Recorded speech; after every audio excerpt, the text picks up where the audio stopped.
Now we're going to look at a couple examples of non-linear data. So what I would like you to do now is open up a list and spreadsheets page on your calculator and enter time in one list and air pressure in another list. And it should look like this when you're done. So notice there's time and air pressure. And then turn your calculator back on, or then pause the video and then reopen it for the next step. Okay, now that you have that, I want you to make a scatter plot of the data. So you're going to do Control Doc, open a data and statistics page, and then you're going to go down to the bottom, click on that, add time on your x-axis, add air pressure on your y-axis. When you look at the scatter plot, you can see that it does not appear to be linear, although linear regression would probably give you a pretty high correlation because all the points could be fairly close to a line, but it's curved. You might think it might be a power function, maybe it's an exponential function. Those are two possibilities. So if we go to Menu, Analyze, and number 6, Regression, you'll see that there's a number of different regressions we can choose from other than linear. So let's just try a power regression and see if that is a possibility. So notice this is a power regression with a negative exponent, kind of like an inverse variation function, but that doesn't seem to fit very well. So I'm going to delete that one and try the exponential function. This would also be a decreasing exponential. So using our Analyze and then Regression and then choosing number 8, Exponential Regression, you see that we do get an equation. There's an exponential equation, and it seems to fit the points on the data very well. So I'm going to go ahead and record that equation on the notes in just a minute, but I also want to find the R value. It turns out when you do a regression, so if I go to a calculator page, so I'm going to open up a calculator page now in this same problem, there's a couple different ways I can find the R value. One is just to push the variable button, which is right here, variable button, and notice that it gives you a lot of stat things. It actually gives you, this is the regression equation, here's the R value. All of these values will change every time I do a regression, but for the most recent regression I've done, which is the exponential, this would give me the R value. Another way to get that is to go to your menu and go to Statistics and go to Stat Calculations and go down to the regression, exponential regression. So here's my exponential regression. For X list, I'm going to go down and choose time, and then tab down, and for Y list, I'm going to choose air pressure, and it says save the regression equation to F1, that's fine, and then I'm going to go ahead and enter that. Notice here I get all of this information. Here is the regression equation, a, b to the x. Here's a and here's b in my equation. So here's my coefficient. Here's the base of the exponent. Here's the R value that I got before. So notice this, it tells me it's an exponential regression. So I can get a lot of information from here. Now we're going to record this on your sheet, and then we're going to talk some more about this. So if I do an exponential regression, I chose this because of the appearance of my scatter plot. I tried power and I tried exponential, and exponential seemed to fit the best, so that's the one I chose. On my calculator page, I can do menu, statistics, stat calculation, exponential regression, and then I can follow the options, choosing my X and Y lists, and do the regression that way. The equation I end up with is this: y equals 34.799 times, in parentheses, 0.94933 to the x power, and I got an R value of negative 0.995254. If you just take a look at this equation, I forgot to talk about what this is, what this whole context of this data is. It says the table below shows the pressure in pounds per square inch of a tire at different times measured in seconds after the tire was punctured. So when the tire's 5 seconds after the tire is punctured, it has 27 pounds of pressure left in it. 10 seconds after the tire was punctured, now it's been deflated more, it only has 21 pounds of pressure, and so forth. all the way down to 50 minutes, it only has 3 pounds of pressure. So basically a flat tire at that point.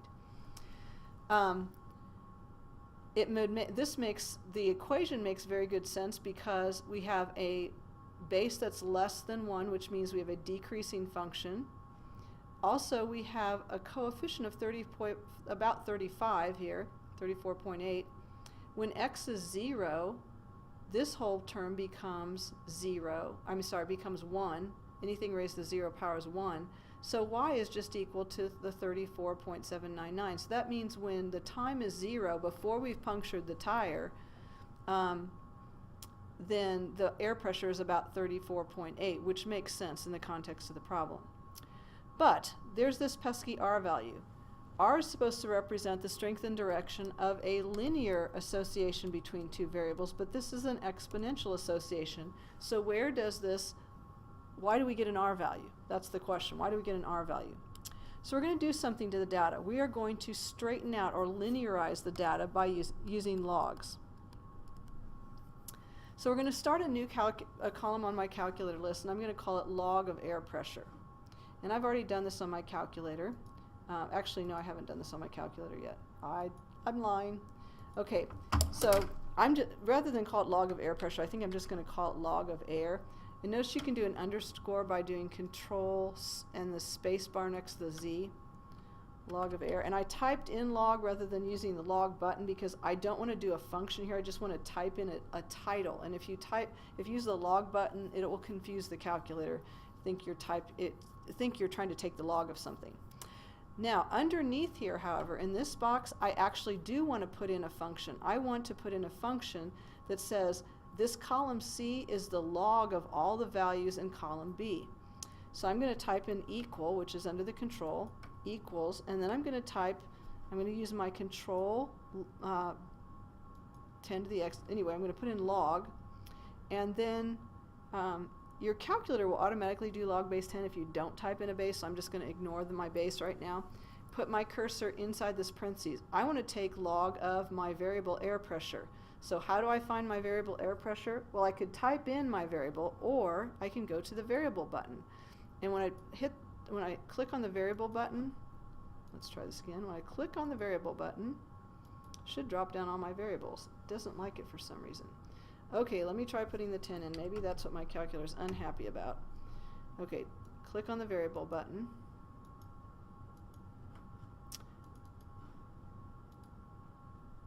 Well, it's not happy at all about something. Okay, for some reason when I was pushing on the variable button before, it wasn't coming down, but it came down now. When you push on the variable button, it gives you a list of all the variables, including the air pressure variable, which is what I want. So I'm going to click on air pressure, and it inserts it in here. And then when I push enter, now it gives me the log of all the values in column B. And now I want to find out what do I get when I take the relationship between time and log of air pressure. So I'm going to insert another graph data and statistics page. My x variable now is going to be time, but my y variable is going to be, instead of air pressure, it's going to be log of air pressure. Notice that my data becomes linear. Except for this last little value, it looks like this is kind of where the tire has quit losing air at the end, so these two values were the same, but basically it's linear. So I'm going to do a linear regression on this re-expressed, straightened out data. So go to Analyze, Regression, and I'm going to do a linear regression. Notice when I do a linear regression, it seems to fit really nicely. If I go back to my calculator page and find out what the correlation is for this particular value, so let me find my calculator page. There's my calculator page. And notice my correlation was 0.995254. Now if I go to my variable button this time, when I go down to my stat R, since I've just done a linear regression, this will give me the results of my linear regression. Just to prove to you that that is really from the linear regression, if I go to Menu, Statistics, Stat Calculations, wait a minute, I did something wrong here. Menu, Statistics, Stat Calculations, and I'm going to go down to Linear Regression, For my X list, I'm going to choose time. For my Y list, I'm going to choose log of air pressure, as I did before. And when I do my regression, notice it gives me, here's the equation, the M and the B that I got on my graph. If I go back to my graph, where did it go? There's my M and there's my slope and my y-intercept. And it's not behaving again. Let me try this again.